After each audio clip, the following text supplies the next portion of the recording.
ઝડપથી પ્રગતિના પંથે આગળ વધી રહેલા વિશ્વમાં આત્મહત્યાનો દર પણ એટલી જ ઝડપથી વધી રહ્યો છે.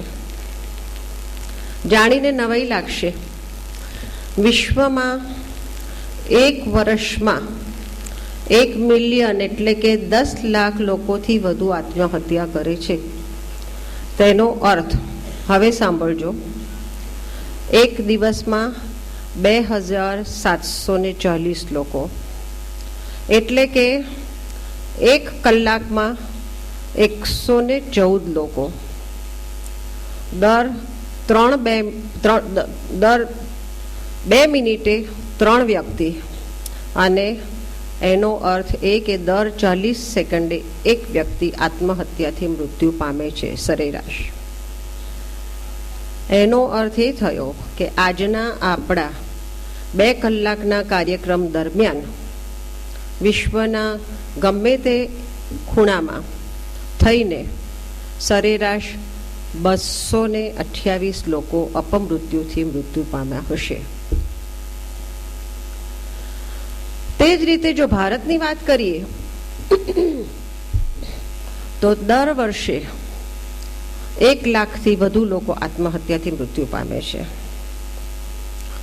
અને જો ગુજરાતની વાત કરીએ તો છેલ્લા NCRB એટલે કે નેશનલ ક્રાઇમ રેકોર્ડ્સ બ્યુરોના આંકડા પ્રમાણે 2012માં 7110 આપઘાત થયા છે, નોંધાયા છે.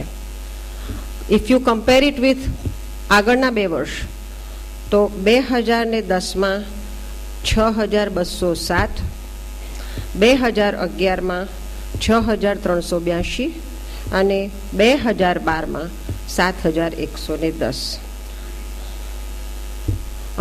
ગુજરાતમાં અમદાવાદ સર્વ અગ્રસ્થાને આવે છે, બીજો નંબર સુરતમાં છે, અને અનફોર્ચ્યુનેટલી રાજકોટ પણ હવે એમાં આગળ વધી રહ્યું છે. મને બરાબર યાદ છે કે 2 વર્ષ પહેલાં જ્યારે પરીક્ષા આવી રહી હતી ત્યારે રાજકોટથી મારા પર ઉપરી 3 થી 4 ફોન આવ્યા હતા કે જેમાં સ્કૂલના વિદ્યાર્થીઓ કે આજે અમારી શાળામાં થયું છે. આજે કોઈક એ સ્કૂલના સર હતા અને એમના ભાઈ અમારી સાથે સ્વયંસેવકનું કામ કરે છે, તો એમણે અમને જાણ કરી કે આજે આવું થયું છે. આખી સ્કૂલના સ્ટાફ વિદ્યાર્થીઓ હચમચી ગયા હતા. તરત જ થોડા વખતમાં એવા સમાચાર આવ્યા કે એક જ સ્કૂલની 9મા ધોરણની 2 છોકરીઓએ આત્મહત્યા કરી. તો આ લોકોમાં એવી તો શું પરિપક્વતા, એવી તો શું થિંકિંગ હોય, એવું તો શું એ લોકોમાં વિચાર આવતા હશે કે આ ઉંમરે આવું કરી શકતા હશે. હા, એક વાત છે, શિક્ષણનો ભાર, વિદ્યાર્થીઓ હોય ત્યારે શિક્ષણનો ભાર, વોટ એવર. પણ જ્યારે રાજકોટ વિશે આ બધું સાંભળ્યું, અમે માનીએ છીએ કે જ્યારે ડેવલપિંગ કન્ટ્રી હોય ને, કન્ટ્રી હોય કે સ્ટેટ હોય કે સિટી હોય, એમાં આત્મહત્યાનો દર વધતો જાય છે. કારણ માત્ર એટલું જ છે કે that is a transition period. એક ઘરેડમાંથી બીજી ઘરેડમાં આવતા જે મૂંઝવણ અનુભવાય છે તેનાથી જે લોકો કોપઅપ નથી કરી શકતા, એ ભાર સહન નથી કરી શકતા, ત્યારે તે લોકો આત્મહત્યા કરી દેતા હોય છે.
અંતર્ગત એક કાર્યક્રમ ચલાવી રહ્યો આવેલ છે, જેનો મુખ્ય હેતુ સામાન્ય રીતે પ્રજા અને પોલીસ વચ્ચેનું જે અંતર છે એ દૂર કરવાનો મુખ્ય હેતુ છે.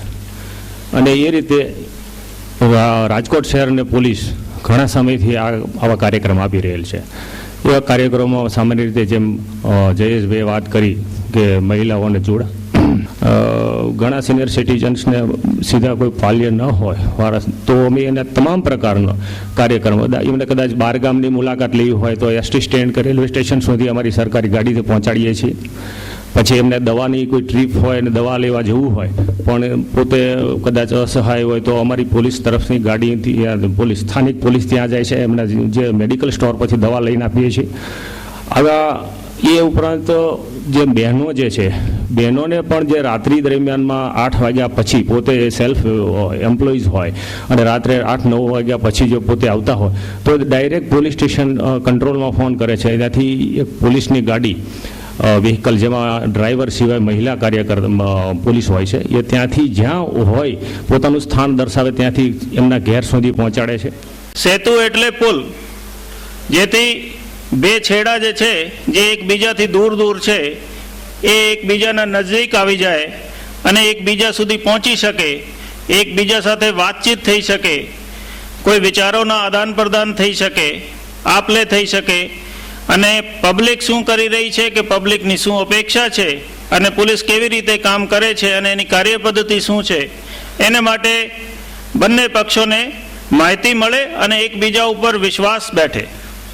એના માટે ખાસ આ એક દરેક જિલ્લામાં સુરક્ષા સેતુનો કાર્યક્રમ ની શરૂઆત કરવામાં આવેલી છે, જેના પગલે રાજકોટ શહેરમાં પણ અમે વિવિધ પ્રોગ્રામો યોજી રાજકોટ શહેર પોલીસને પબ્લિકના નજદીક લાવવાનો પ્રયત્ન કર્યા છે. આ માટે જેમ જયેશભાઈ અને એસીપી ચુડાસમા સાહેબે વાત કરી કે શહેરમાં અમે જુદા જુદા પ્રોગ્રામ ગોઠવ્યા છે. મહિલાઓ માટે સેલ્ફ ડિફેન્સ અને જુડો કરાટેની તાલીમના વર્ગો હેડક્વાર્ટરમાં યોજ્યા. એટલો સારો પ્રસાદ મળ્યો કે અમને મુશ્કેલ પડી ગઈ કે આટલી બધી બહેનોને ક્યાં સમાવીએ.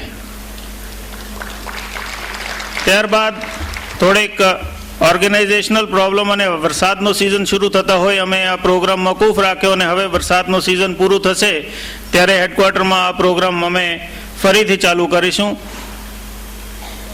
આ સિવાય બીજી ઘણી બધી પ્રવૃત્તિઓ આ સુરક્ષા સેતુ કેન્દ્ર હેઠળ રાજકોટ શહેરમાં અમે શરૂ કરી છે, જેમાં ટૂંકમાં હું આપને થોડી માહિતી આપી દઉં કે રાજકોટ સીપી ઓફિસમાં અમે એક સુરક્ષા સેતુ કેન્દ્ર શરૂ કર્યો છે.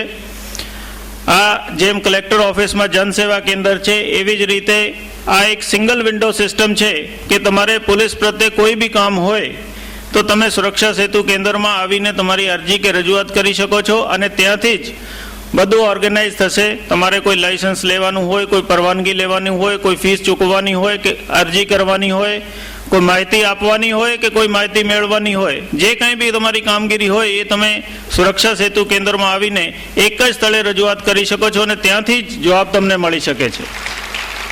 જુદી જુદી જગ્યા જુદા જુદા પોલીસ સ્ટેશનમાં જવાની જરૂરત નથી. તમારે ઇવન